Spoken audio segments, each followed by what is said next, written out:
Welcome back. ಖಗ್ರಾಸ ರಕ್ತ ಚಂದ್ರಗ್ರಹಣ ಮಧ್ಯಾಹ್ನದಿಂದ ದೇಗುಲಗಳು ಬಂದ್. ಯಾವಾಗ ಎಲ್ಲೆಲ್ಲಿ ಹೇಗೆ ಗೋಚರಿಸಲಿದೆ ಗ್ರಹಣ? ನೆಹರು ತಾರಾಲಯದಿಂದ ಲೈವ್ ಚಂದ್ರಗ್ರಹಣ, ರಕ್ತ ಚಂದ್ರಗ್ರಹಣ.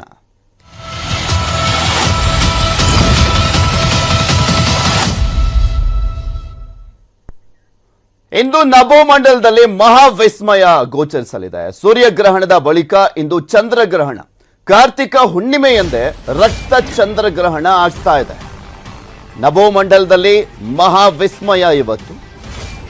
ಸೂರ್ಯಗ್ರಹಣದ ಬಳಿಕ ಇಂದು ಚಂದ್ರಗ್ರಹಣ. ಒಂದೇ ತಿಂಗಳಲ್ಲಿ ಎರಡನೇ ಬಾರಿ ಘಟಿಸ್ತಾ ಇರುವಂತ ಗ್ರಹಣ. ಇದು ಸೂರ್ಯಗ್ರಹಣ ಆಯಿತು, ಈಗ ರಕ್ತ ಚಂದ್ರಗ್ರಹಣ ಆಗ್ತಾ ಇದೆ.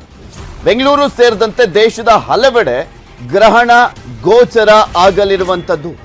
ಅದು ಮಧ್ಯಾಹ್ನ 2:39ಕ್ಕೆ ಗ್ರಹಣ ಆರಂಭವಾಗುತ್ತೆ. ಸಂಜೆ 6. ಕೃಷಿಯಿಂದ ಪ್ರತಿದಿನ, ಪ್ರತಿ ತಿಂಗಳು, ಪ್ರತಿ ವರ್ಷ ಅಷ್ಟೇ ಅಲ್ಲ, ನಿಮ್ಮ ರಿಟೈರ್ಮೆಂಟಿಗೂ ದುಡಿಮೆ ಮಾಡಬೇಕಾ? ಮತ್ತೆ ಆಗ್ತಾಡ ಫ್ರೀಡಮ್ ಆಪ್ ಅನ್ನ ಈಗಲೇ ಡೌನ್ಲೋಡ್ ಮಾಡಿ. 19ಕ್ಕೆ ಅಂತ್ಯವಾಗುತ್ತೆ ಗ್ರಹಣ. ಬಹುತೇಕ ದೇವಾಲಯಗಳಲ್ಲಿ ಬೆಳಗ್ಗೆಯಿಂದ ವಿಶೇಷ ಪೂಜೆ ಪುನಸ್ಕಾರಗಳಿರುತ್ತೆ. ಮಧ್ಯಾಹ್ನ 1:30ರ ಬಳಿಕ ದೇವಸ್ಥಾನ ಬಂದ್ ಆಗಲಿದೆ.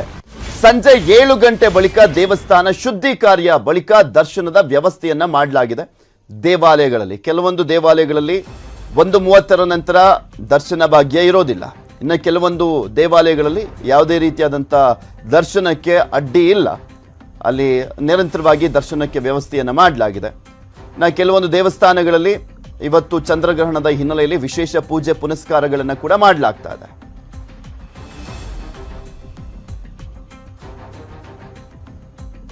ಇನ್ನು ರಾಜ್ಯದ ಪ್ರಮುಖ ದೇವಸ್ಥಾನಗಳಲ್ಲಿ ಹೇಗಿದೆ ವ್ಯವಸ್ಥೆ, ಟೈಮ್ ಟೇಬಲ್ ಏನು ಅನ್ನುವಂಥದ್ರ ಬಗ್ಗೆ ಮಾಹಿತಿಯನ್ನ ಕೊಡ್ತಾರೆ ನಮ್ಮ ಪ್ರತಿನಿಧಿಗಳು. ನೇರ ಸಂಪರ್ಕದಲ್ಲಿ ಜಾಯಿನ್ ಆಗ್ತಾ ಇದ್ದಾರೆ.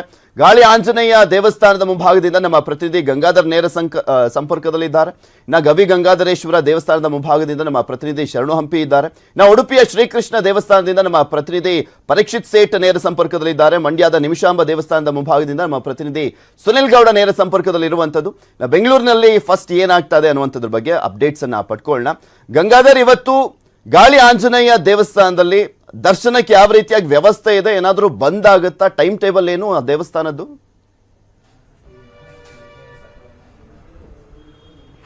ಪೃಥ್ವಿರಾಜ್, ಕಾರ್ತಿಕ ಮಾಸ ಶುಕ್ಲ ಪಕ್ಷ ಹುಣ್ಣಿಮೆ ದಿನವಾದಂತಹ ಇವತ್ತು ಆ ಚಂದ್ರಗ್ರಹಣ ಬಂದಿರುವಂತದ್ದು. ಇವತ್ತು ಏನು ಸೂರ್ಯಗ್ರಹಣವಾದಂತಹ 15 ದಿನದ ಅಂತರದಲ್ಲಿ ಈಗ ಚಂದ್ರಗ್ರಹಣ ಬಂದಿರೋ ಹಿನ್ನೆಲೆಯಲ್ಲಿ ನಗರದ ಬಹುತೇಕ ಎಲ್ಲಾ ಪ್ರಮುಖ ದೇವಸ್ಥಾನಗಳಲ್ಲಿ ವಿಶೇಷ ಪೂಜೆಗಳನ್ನ ಮಾಡ್ತಾ ಇರುವಂತದ್ದು. ಅದರಲ್ಲಿ ಪ್ರಮುಖವಾಗಿ ಗಾಳಿ ಆಂಜನೇಯ ಸ್ವಾಮಿ ದೇವಸ್ಥಾನದಲ್ಲಿ ಇವತ್ತು ಪೂಜೆಗಳನ್ನ ಬೆಳಗ್ಗೆ 6:30ಕ್ಕೆ ಪ್ರಾರಂಭವಾಯಿತು. ಮಹಾಮಂಗಳಾರತಿ ಭಕ್ತಾದಿಗಳು ಬೆಳಗ್ಗೆಯಿಂದಲೇ ಕೂಡ ಬರ್ತಾ ಇದ್ದಾರೆ.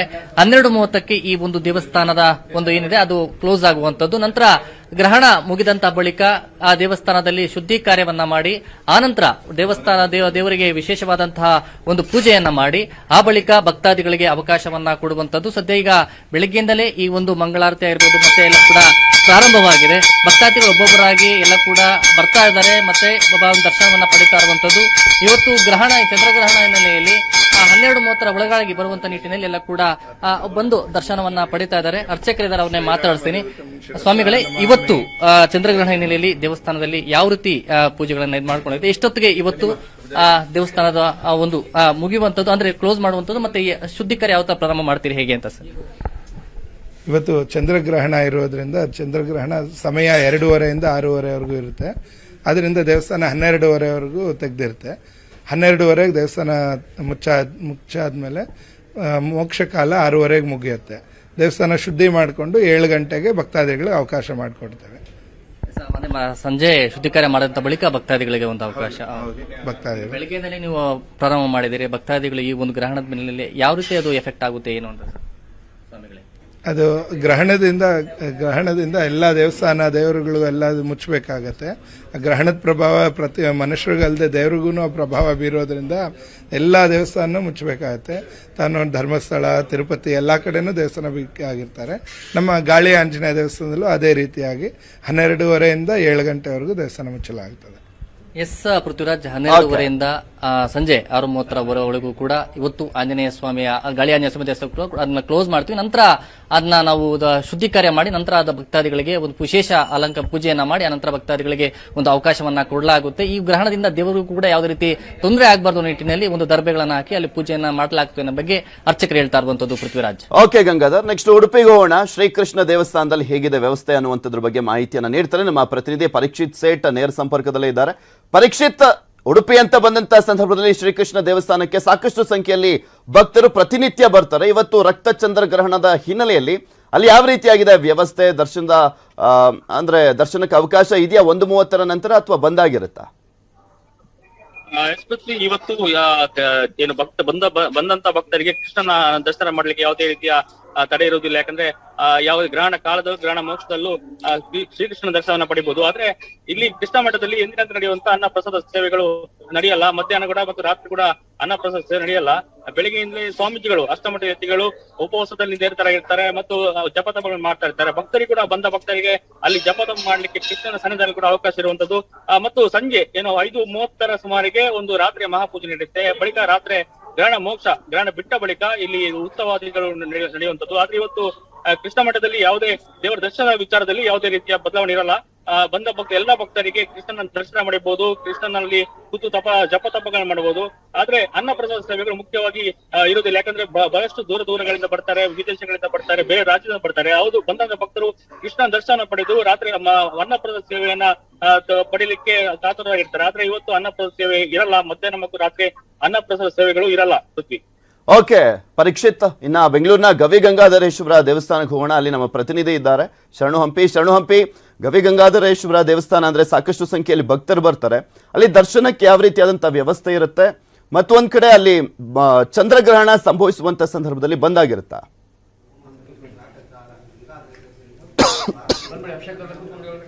ಪೃಥ್ವಿರಾಜ್, ಚಂದ್ರಗ್ರಹಣ ಹಿನ್ನೆಲೆ, ಯಾಕಂದರೆ 15 ದಿನದ ಹಿಂದೆ ಸೂರ್ಯಗ್ರಹಣ ಇತ್ತು. ಸೊ ಇವತ್ತು ಚಂದ್ರಗ್ರಹಣ ಹಿನ್ನೆಲೆಯಲ್ಲಿ ಬೆಂಗಳೂರಿನ ಬಹುತೇಕ ದೇವಾಲಯಗಳೆಲ್ಲವೂ ಕೂಡ ಬಂದಿರುತ್ತೆ. ಮಧ್ಯಾಹ್ನದ ವೇಳೆಗೆ 12 ಗಂಟೆಗೆ ಗವಿಗಂಗಾಧರೇಶ್ವರ ದೇವಸ್ಥಾನ ಬಂದಾಗಲಿದೆ.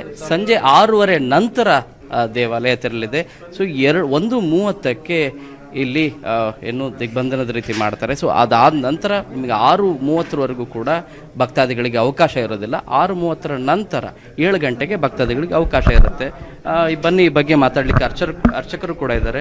ಶ್ರೀಗಳು, ಎಷ್ಟು ಗಂಟೆಗೆ ದೇವಾಲಯ ಬಂದಾಗುತ್ತೆ? ಈ ಗ್ರಹಣದ ಹಿನ್ನೆಲೆಯಲ್ಲಿ ಏನೆಲ್ಲ ಪರಿಣಾಮಗಳು ಬೀರಲಿದೆ? ಈಗ ಸ್ವಾಮಿಗೆ ನಾವು ಬೆಳಗಿಂದ ಜಲಧಾರೆ ಕ್ಷೀರಧಾರೆ ಆಗ್ತಾ ಇದೆ ಸ್ವಾಮಿಗೆ. ಯಾಕಂದರೆ ಚಂದ್ರಗ್ರಹಣ ಅಂದರೆ ಒಂದು ಮನಸ್ಕಾರಕ ಅಂತ, ಮನಸ್ಸನ್ನು ಅಲ್ಲೋಲ ಕಲ್ಲೋಲ ಮಾಡುವಂಥದ್ದೇ ಚಂದ್ರಗ್ರಹ. ಈ ಚಂದ್ರಗ್ರಹ ಆರಾಧನೆ ಮಾಡೋದು ಏನಪ್ಪ ಅಂದರೆ ಈಶ್ವರನ ಇಟ್ಕೊಬೇಕು. ಈಶ್ವರನ ಇಟ್ಕೊಂಡಾಗ ಏನಾಗುತ್ತೆ, ಈ ಚಂದ್ರ ದೋಷಾದಿಗಳೆಲ್ಲ ಗ್ರಹಣ ಕಾಲದಲ್ಲಿ ಸಂಪೂರ್ಣವಾಗಿ ನಿವಾರಣೆ ಆಗುತ್ತೆ. ಅದಕ್ಕೆ ಶಿವಪಂಚಾಕ್ಷರಿ ಮಂತ್ರವನ್ನು ಜಪಿಸಿದಾಗ ಆ ಚಂದ್ರಗ್ರಹಣ ದೋಷಾದಿಗಳೆಲ್ಲ ನಿವಾರಣೆ ಆಗುತ್ತೆ. ಈಗ ಮಧ್ಯಾಹ್ನ 12 ಗಂಟೆಗೆ ಮಹಾ ನೈವೇದ್ಯ ಮಾಡಿ ಸ್ವಾಮಿಗೆ ಮಹಾಮಂಗಳಾರತಿ ಮಾಡಿ ನಿರ್ಮಾಲ್ಯ ವಿಸರ್ಜನೆ ಮಾಡಿ ದರ್ಭಬಂಧನ ಮಾಡಿಬಿಡ್ತೀವಿ.